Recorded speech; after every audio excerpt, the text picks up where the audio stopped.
Bago tayo mag-umpisa mga chong, pakilike muna na tong video na malaking tulong na yan sa ating munting channel. Well, dahil sa pagkatalo ulit sa PBA Governors Cup Finals kontra TNT, Tropang Giga ay gusto ngang makabawi na ito si Justin Brownlee kontra Ronde Hollis Jefferson. Well, ayon pa sa latest interview kay Justin Brownlee ay inamin nga ng resident import na umaasa siya na makabalik ulit sa finals at mabigyan ulit ng shot na makalaban ang TNT. Dagdag pa ni Brownlee, kumpiyansa sila na makarap ang kahit anong kupunan sa liga, pero sa kasamaang palad ay naunahan sila ng TNT.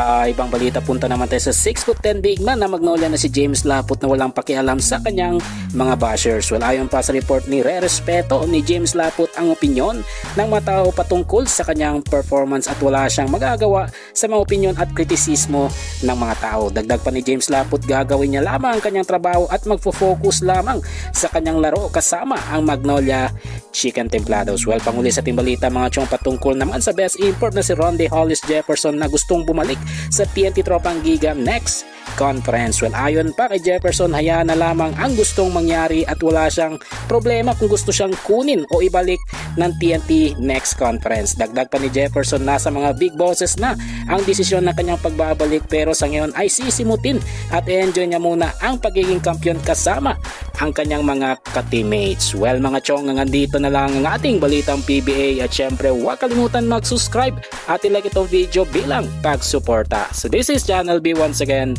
I'm out.